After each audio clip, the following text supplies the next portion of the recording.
Hi hello and welcome to my channel. இன்றைக்கி நம்ம என்ன வீடியோ பார்க்க போகிறோம் அப்படின்னா, அதுக்கு முன்னாடி ஒருத்தனுக்கு பதில் சொல்ல வேண்டியது. என்ன சொன்னாவன், there is no better team than India to do இட்டா. ஏண்டா வா இப்போ ஆமாம், என்ன அப்படியே ஓவர் கான்ஃபிடென்ஸில் ஆடக்கூடாது. அப்படியே என்ன எந்த டீம்னா, நான் தான் சொன்னேன்ல எந்த டீம்னால் வின் பண்ண முடியும்னு. திரும்ப நீ செமிஃபைனல் வந்து இது பண்ணால் அப்போ பார்த்துக்கலாம். அதை இப்போ நீ தோத்துட்டல, நீ சொன்னதை ஒன்றால் நிறைவேற்ற முடியல, அவ்வளோதான். ஆமாம். ஸோ இந்தியா வர்சஸ் ஆஸ்திரேலியா மேட்சோட ஒரு ரிவ்யூ வீடியோ தான் பார்க்க போகிறோம். இதில் ஆஸ்திரேலியா தோத்துட்டாங்க, ரொம்ப ஓவராக ஆடுனாங்க. அப்படியே நம்ம கூட ஜெயிச்சிடலாம் ஈஸியாக வின்னு அப்படிங்கிற மாதிரி நினச்சிட்டு இருந்திருப்பாங்கன்னு நினைக்கிறேன். நல்லா ரோஹித் சர்மா என்ன காண்டில் இருந்தாப்புலன்னு தெரில. இந்த 2023 50 ஓவர் வேர்ல்டு கப்பில் உள்ள கடுப்பெல்லாம் வந்து பிரகாஷ்ராஜ் அன்னியன் படத்தில் சொல்கிற மாதிரி, அழுதுருப்பா அழமாட்டம்மா, ஃபுல்லாக உள்ளே வச்சு மொத்தமாக அவனை அது மாதிரி அடினா அடி காட்டடி. ஆஸ்திரேலியா தான் டாஸ் வின் பண்ணி பவுலிங் எடுத்தாங்க. ஆஸ்திரேலியாவில் 1 change, Starc coming back in place of Ashton Agar. இங்கே இந்த பக்கம் வேறு எதுவும் சேஞ்சஸ் இல்லை, நம்ம சைடில் எதுவும் சேஞ்சஸ் இல்லை. அதே தான் இந்தியா வழக்கம் கோலி அண்ட் ரோஹித் சர்மா ஓப்பனிங் ஆனாங்க. கோலி அன்ஃபார்ச்சுனேட்லி மறுபடியும் ஒரு அவுட்டு. சூப்பராக ஒரு ஹேசல் விட்டு நல்லா ஒரு செட்டப் பண்ணி அவரோட விக்கெட் எடுத்தார். நல்லா ஒரு ஃபஸ்ட்டு ஒரு லென்த் பாலாக போட்டுகிட்டே இருந்தார். நல்ல லென்த் பாலாக போட்டுகிட்டே இருந்தார். அதை கோலி மேபி ஈஸியாக நம்ம டைம் பண்ணி அடிச்சிடலாம் அப்படிங்கிற மாதிரி நினைக்கிறப்ப டப்புன்னு ஒரு ஷார்ட் பால் போட்டு விட்டு சூப்பராக ஒரு செட்டப் பண்ணி விக்கெட் எடுத்தார். ஸோ கோலி 0. அதுக்கப்புறம் தான் ஆரம்பித்தது ஆட்டமே. பண்ட்டு வந்தார். பண்ட்டு ஒரு பக்கம் பண்ட்டு சும்மா நின்றுட்டு இருந்தார். ஒரு ரோஹித் சர்மா மட்டும் கிளினா கிளி, சரியான கிளி. மிச்சல் ஸ்டார்க்கு 29 ரன்னு ஓவரில். என்ன சொன்னாவன், லெஃப்ட் ஹேம் சீமர் ஆட தெரியாதா அப்படிங்கிற மாதிரி போட்டு சரியான அடி. இல்லை எவன் போட்டாலும் அடி தான், எவனாக இருந்தாலும் விட்டு அது மாதிரி தான். அதுக்கப்புறம் பண்ட்டு கொஞ்ச நேரம் கழிச்சு பண்ட்டு அவுட் ஆகிட்டார். அப்போயும் வந்து நிப்பாட்டில் சூரியகுமார் யாதவ் கொஞ்சம் நல்லா ரோஹித்க்கு நல்லா ஒரு கைடன்ஸ், ஒரு சப்போர்ட் கொடுத்து 16 பால் 31 நல்லா விழியோ. அன்ஃபார்ச்சுனேட்லி வந்து அதே சார்க்கு கிட்ட வந்து விக்கெட் வந்து ஒரு 92 அவுட் ஆகிட்டார். ஒரு செஞ்சுரி போட்டிருந்தா இன்னும் நல்லா இருந்திருக்கும். ஸோ ஹர்திக் வழக்கம் போல் பின்னாடி ஒரு பயங்கரமாக ஒரு ஃபினிஷிங் கொடுத்து ஒரு 205 மாதிரி கொண்டு வந்து பண்ணாங்க. 206 எடுத்தா வின்னு. ஆஸ்திரேலியா வந்து நல்லா ஸ்டார்ட் பண்ணாங்க. ஃபஸ்ட்டு ஒரு 4 அடித்தாங்க. அதுக்கப்புறம் வார்னருக்கு அது அவுட்டு. அதுக்கப்புறம் இந்த பக்கம் வார்னர் அவுட் ஆனால் அந்த ரோஹித் சர்மா, உனக்கு மட்டும் தான் அடிக்க தெரியுமா, எனக்கு அடிக்க தெரியாது அப்படிங்கிற மாதிரி இந்த ஹெட்டு பையன் எவன் கூடயுமே அடிக்கல இந்த சீசனே. நம்ம கூட மட்டும் வந்து போட்டு புலந்துட்டு இருக்கான். அவன் இந்த பக்கம் என்ன ரோஹித் சர்மா என்ன வேலை பார்த்தாரோ அதை அவன் இந்த பக்கம் இவர் பார்த்துட்டு இருக்காரு. ஹெட்டு ஒரு பக்கம் சரியான அடி போட்டு அடின்னு அடிச்சு. ஃபஸ்ட்டு மிச்சல் மார்ஷுக்கு ஒரு கேட்ச் வந்து மிஸ் பண்ணிட்டாங்க இந்தியா. எடுக்கவே இல்லை. அந்த ஃபம்பிள் ஆகிட்டார். ஏதோ அவருக்கு ஒரு இடத்துல ஸ்டக் ஆகிட்டார் பண்ணிட்டு. ரோஹித் சர்மா சரியான கடுப்பாயிட்டார். அவர் பென் ஸ்டோக்ஸ்ன்னு அவரை திட்ட வர செஞ்சுட்டார் ரிஷப் பண்ணிட்டேன். ஸோ அது ரொம்ப ஒரு ஈஸி. அதுக்கப்புறம் அதே ஓவரில் நினைக்கிறேன் ஹர்ஷ்தீப் சிங் கிட்ட கூட ஒரு ரிட்டன் கேட்ச் கொடுத்தாரு. அதே ஹர்ஷ்தீப் சிங் மிஸ் பண்ணிட்டாரு. நல்ல பொசிஷன்லாம் பண்ணி கரெக்டாக கையை வச்சார். அது எப்படி மிஸ் ஆச்சுன்னு தெரியல. ஸோ இந்தியாவோட ஃபீல்டிங் வந்து எனக்கு ரொம்ப சுமாராக தான் இருந்துச்சுன்னு நினைக்கிறேன். அதை நம்ம டீட்டெயிலாக பார்ப்போம். அதுக்கப்புறம் ஹெட் மட்டும் தான் எனக்கு தெரிஞ்சு பயம் கட்டுற மாதிரி அடிச்சுட்டே இருந்தார். ஹெட் விக்கெட்டே ஒரு கட்டத்தில் பும்ரா எடுத்தாங்க. பும்ராவே வந்து ஒரு 2 4 அடிச்சிட்டார் தொடர்ந்து.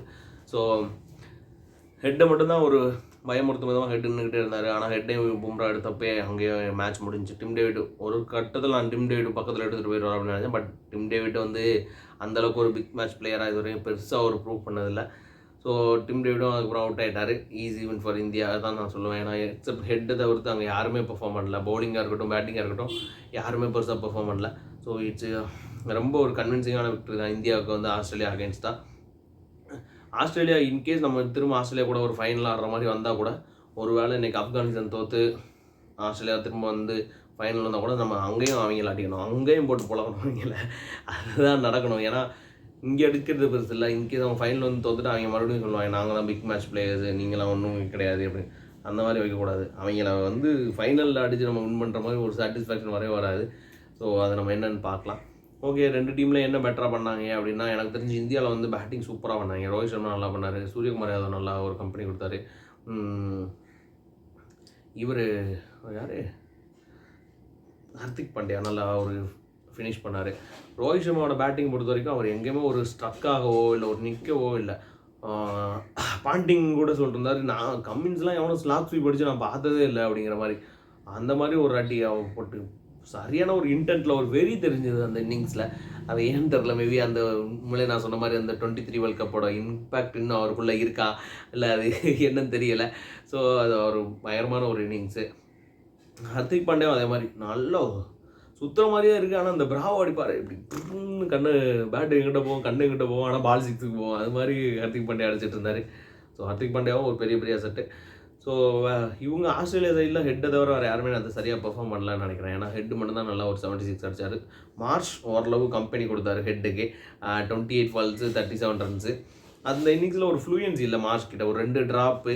ஸோ அது வந்து ஒரு லக் ஃபேக்டர் தான் நான் சொல்லுவேன். மார்ச் வந்து 37 வர போனதே அந்த மார்ஷுக்கு அதை சொல்லி ஆகணும் கண்டிப்பாக. மார்ஷுக்கு ஒரு கேட்ச் அக்ஷர் பட்டேல் எனக்கு தெரிஞ்சு இப்போ ரீசன்ட் டைம்ஸில் நான் இந்த மாதிரி கேட்ச் வந்து நான் பார்த்ததே இல்லை. சரியான கேட்ச். அக்ஷர் பட்டேல் வந்து ஒரு லெஃப்ட் ஹேண்ட்ரு இருந்தாலும் அவர் ரைட்டில் பயங்கரமாக ஒரு ஜம்ப் பண்ணி நல்லா ஹோல்ட் பண்ணார். சரியான கேட்ச், நீங்கள் எல்லாம் பார்த்துருப்பீங்கன்னு நினைக்கிறேன்.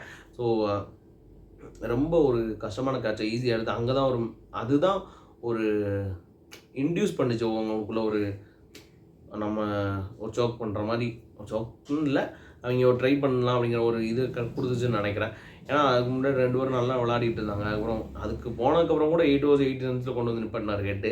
ஸோ ஆஸ்திரேலியா அதை தவிர வேறு யாரும் இந்தியாவில் கண்டிப்பாக அந்த ஃபீல்டிங்கு மட்டத்துலேயே மட்டம், படுமட்டம், மகா மட்டம், கேவலமான மட்டம். அது மாதிரி 2 கேட்சஸ் நல்ல கேட்சஸ் பிடிச்சாங்க. இருந்தாலுமே வந்து ஃபீல்டிங் ரொம்ப மட்டம். இதில் ஜடேஜா கூட கேட்ச்லாம் மிஸ் பண்ணார்னு நினைக்கிறேன். ஜடேஜா கூட ஃபீல்டிங்லாம் விட்டார் நேற்று. ஸோ ரொம்ப ஒரு சுமாரான ஃபீல்டிங்கே நேற்று இந்தியா கிட்டே இருந்து.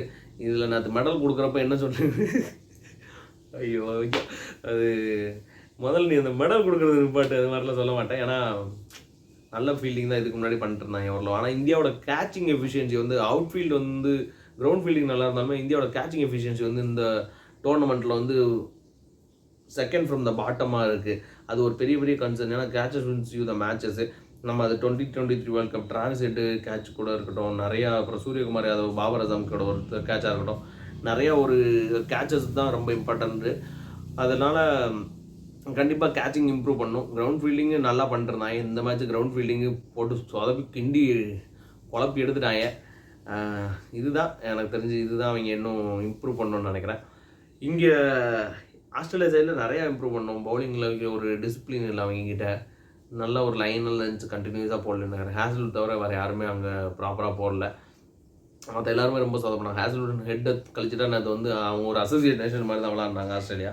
ஸோ அவங்க கண்டிப்பாக ஒரு இன்கேஸ் ஆஸ்திரேலியா செமிஃபைனல் வந்தாங்கன்னா கண்டிப்பாக அவங்களுக்கு ஒரு பெரிய டஃபஸ்ட்டு ஜாப் காத்துக்கிட்டு இருக்குது. அங்கே ஒரு நல்ல போலிங் லைனப்பு சவுத் ஆஃப்ரிக்கா கிட்டே இருக்குது. ஸோ அவங்க கண்டிப்பாக ஆஸ்திரேலியன் பேட்டர்ஸை ட்ரபிள் பண்ணுவாங்க. இன்கேஸ் ஆஸ்திரேலியா வந்தால்.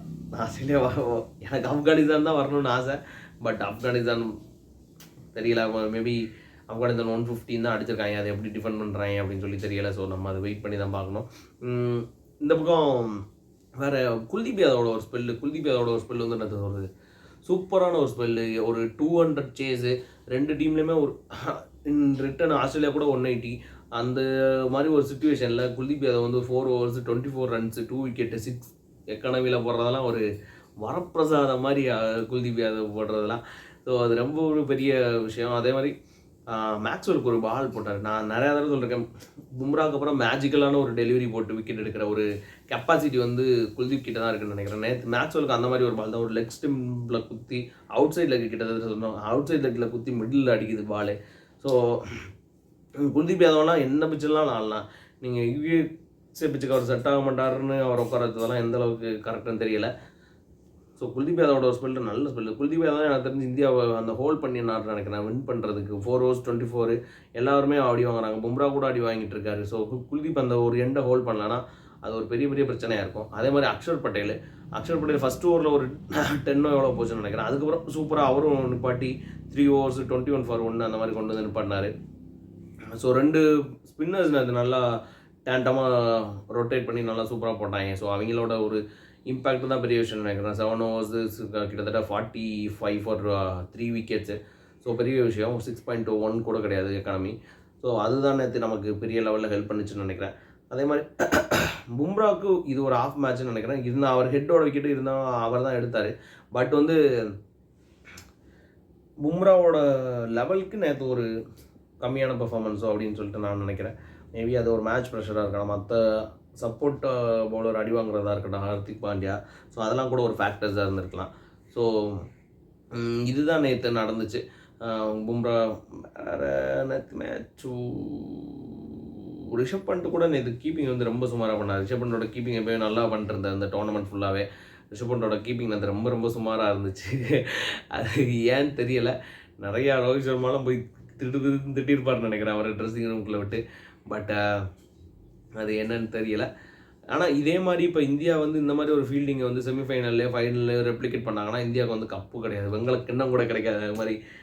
ஏன்னா இங்கிலாண்டும் ஒரு நல்ல ஃபீல்டிங் சைடு, சவுத் ஆஃப்ரிக்கா ஒரு நல்ல ஃபீல்டிங் சைடு, இன்கேஸ் இப்போ ஆஸ்திரேலியா கம்ஸ் அகைனா அவங்களும் ஒரு நல்ல ஃபீல்டிங் சைடு. ஸோ கண்டிப்பாக வந்து இந்தியா ஃபீல்டிங்கை இம்ப்ரூவ் பண்ணி தான் ஆகணும். இந்தியா ஃபீல்டிங் இம்ப்ரூவ் பண்ணலன்னா இன்னொரு வேர்ல்ட் கப், இன்னொரு ஹார்ட் பிரேக்கு நமக்கு வந்து ரெடியாக இருக்குதுன்னு நினைக்கிறேன். ஸோ கண்டிப்பாக அதை ரிப்ளிகேட் பண்ண மாட்டாங்க. முடிஞ்சவரை அதை கண்டெயின் பண்ணி நல்லா இது பண்ணுவாங்க. கோலியோட ஃபார்ம் ஒரு கன்சர்னா, வேறு ஜடேஜாவோட ஒரு ஃபார்ம் கன்சர்னா. ஜடேஜா நேற்று ஒரு ஓவர் தான் போட்டார், 16 ரன் அடி வாங்கிட்டார். மேபி ஜடேஜாக்கு இன்னொரு ஓவர் கொடுத்துருக்கலாமான்னு தெரியல. ஏன்னா ஒரு ரிஸ்க் எடுக்க வேணாம்னு நினச்சிருப்பாருன்னு நினைக்கிறேன் ரோஹித் சர்மா. சரி இந்த சைடு தான் நல்லா போயிட்டுருக்கேன் அப்படின்னு சொல்லிட்டு.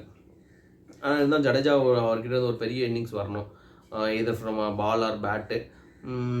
ஸோ ஜடேஜாக்கு அது மாதிரி கோலிக்கிட்டேருந்து கண்டிப்பாக ஒரு பிக் இன்னிங்ஸ் வந்தே ஆகணும். ஏன்னா ஒரு கிட்டத்தட்ட இப்போ ஒரு 3 மேட்சஸ், இப்போ ஒரு 3 மேட்சஸ், 6 மேட்சஸில் ஒரே ஒரு ஹையஸ்ட் ஸ்கோர் 34 தான். எனக்கு தெரியுது கோலி வந்து ஒரு நல்ல ஒரு பயங்கரமான பிளேயரு. பட் செமிஃபைனல் ஃபைனல் அவர் பெர்ஃபார்மெண்ட்டாக இதை எல்லாருமே மறந்துடுவாங்க. ஏன்னா இப்போ நம்ம பார்த்தோம் மிச்சல் ஸ்டார்க் வந்து ஐபிஎல்லில் வந்து league stages, throughout league stage வந்து அவர் பெர்ஃபார்ம் பண்ணவே இல்லை. பட் வந்து அவர் பிளே ஆஃப்ஸில் சூப்பராக போட்டார், ஃபைனலில் சூப்பராக போட்டார். ஸோ அதனால் இவங்களாம் அதை மறந்துட்டாங்க, அவர் ஒரு நல்லா பெர்ஃபார்மன்ஸில் ஃபர்ஸ்ட் ஆஃப் த டோர்னமெண்ட்டில் அப்படிங்கிறதையே மறந்துட்டாங்க. ஸோ அது மாதிரி கோலி வந்து ஒரு செமிஃபைனலில் ஒரு 50, 70, அதே மாதிரி ஃபைனலில் ஒரு 80 அந்த மாதிரி அடித்தா கண்டிப்பாக வந்து இதே மறந்துடுவாங்க. ஸோ கண்டிப்பாக கோலிக்கிட்ட இருந்து ஒரு கம்பேக் இருக்குது, எய்தர் ஃப்ரம் செமிஃபைனல் ஆர் ஃபைனலில். கண்டிப்பாக கோலிக்கிட்ட இருந்து ஒரு கம்பேக் வந்துதான் ஆகணும். மறுபடியும் கோலி ஒரு இக்கட்டான சூழ்நிலையிலேருந்து இந்தியாவை பெயில் அவுட் பண்ணி கொண்டு போக போகிறாரு, இதுதான் எனக்கு தோணுது. ரோஹித் சர்மா இதே மாதிரி ஃபார்ம் மெயின்டைன் பண்ணார்னா அவ்வளோதான் தான். அது ஏன்னா எனக்கு தெரிஞ்ச ஒரு கேட்சே கொடுக்கலன்னு நினைக்கிறேன் 92 வரையா. எல்லாமே எங்கெங்கேயோ தான் போச்சு பால்லாம். ஸோ ஒரு ஃப்ளூயண்ட்டான இன்னிங்ஸ் ரோஹித் சர்மா.